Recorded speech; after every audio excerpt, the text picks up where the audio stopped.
Douglas, what do you think to the National Fruit Show? I think it's a fantastic event. This good lady here has put her heart and soul into the National Fruit Show every single year. She's an absolute superstar, we're all privileged and proud to have her. Excellent. I'm very lucky because he lends me his wife to be my vice chair, which I think is a really wonderful deal. Fantastic. Douglas, thank you. This interview is not about you. I'm going now. Bye-bye. Come on, Sarah. Thank you, Douglas. So, nearly the end of day one. Just tell us about the very special person who opens the National Fruit Show 2022. The Countess of Wessex came this morning. She arrived at about 5 to 10. She opened the show and she also presented the prize to the winning grower as well. Yeah, and who was the winning grower? Absolutely brilliant news. So Richard Edmed from Brenchley, which is of course where the Countess was born. So it had this wonderful synergy between the orchards that she actually would have known when she was growing up. Yeah, okay, and then at the VIP luncheon, there was a very special prize was given. And I spoke to the recipient of that prize and he was so shocked and stunned. He said, Max, I don't deserve this, but tell us all about that. I know, but he totally does. So a few years ago we lost John Jones, who was one of the senior people within Richard Hockfelt Limited. Everybody in the industry loved John Jones. He did a great job for his growers and a great job for that business, but also he got out from behind his desk and he did a lot of good on behalf of the industry. And so when John passed away, Hockfelt and the Grindy family decided that they would endow an award that would embody all the good bits of John, that really good person who got out and made a difference. So the second award this year, the second time it's been awarded this year, it's gone to John Guest.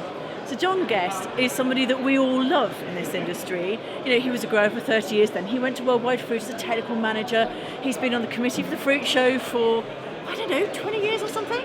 But he adopts everybody. He blogs as the English Apple Man. He looks after all of us. He's one of the greatest sort of cheerleaders of people coming up through the industry. Yeah. And he has the most beautiful knack of saying the thing you need to hear. Really that little moment of encouragement. John just comes and going, "You're doing good. It's lovely." Or you can ring him up and get some advice. He's been a helper to all of us. Yeah, he's like always an industry leader, isn't he? Without realising he's an industry leader. Completely. I mean, I cracked a joke when we were awarding the prize, saying, John never been known to sit still or be quiet, But he's now this really prolific internet blogger, and he attends so many events. I mean, the man's just turned 80. No. But he's still out there, and he's good with the tech, and he's great interviewing people, and he's just there with this wonderful, wholly positive, continual stream of information about the industry and highlighting the personalities and the good tech and innovation. No, fantastic, well done. And National Fruit Show, at the briefing, right at the start of the day, there's a couple of points that you wanted to mention to really drive home. So it was education. Absolutely. So education across the industry. So food is Britain's largest manufacturing sector. So for food, we should have a common library of words. We should all have we're all saying the same thing, that we want to encourage people to look at this from a STEM perspective: science, technology, English and maths.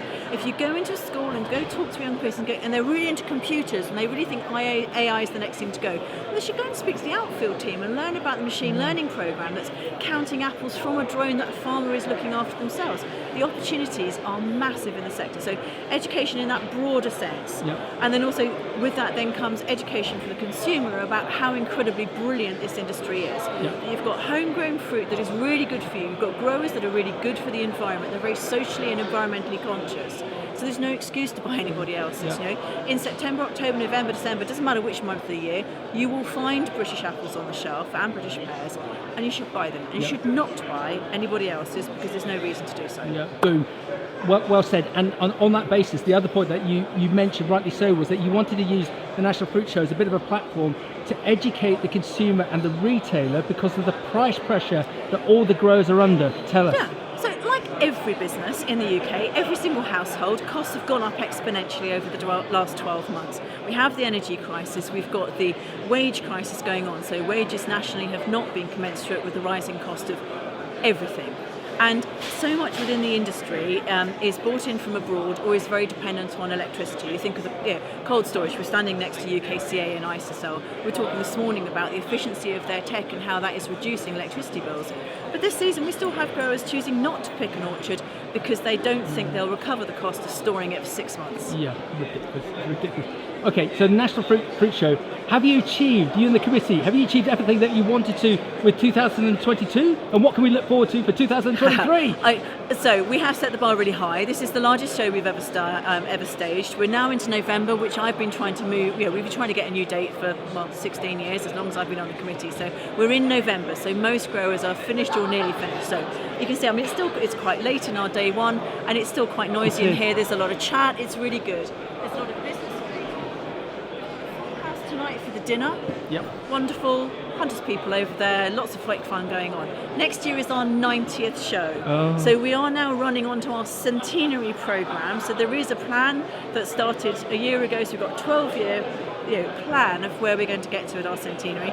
Next year, the invitations for the important person on that one have been out for 2 years. So we'll keep your fingers crossed, because it'll peak well next year. But bigger dinner, obviously for 90th celebration, it will be a black tie celebration. My concern is that we haven't got enough room for all the companies that want to come and join in. We are pretty much sold out. We could have probably sold 2 more stands, and that's about it. Certainly this hall, this main exhibition hall, we're in. We're full. We can't fit more in. Excellent. And it's good. And it shows that there is a lot available in this industry, and there's a lot of companies that are very dedicated towards fruit. And it's not just top fruit. We're standing here by the soft fruit display, and given that we're the first week in November, these are growers, some have come from Herefordshire, so Manchester Silk, fruit on this morning. So we've got the New Forest Fruit Company, who obviously not local, New Forest, Paul Hunter Partnership, so these are not Kent growers, this fruit's come a real fair distance. Clock House, of course, Snells, Chambers, New Forest. So amazing, good old Sandy booth. Well done, Sarah. You and the team at the National Fruit Show are brilliant. Well done on a successful 2022, and we look forward to a successful 2023, the 90th anniversary. It'll be bigger. Fantastic, well done.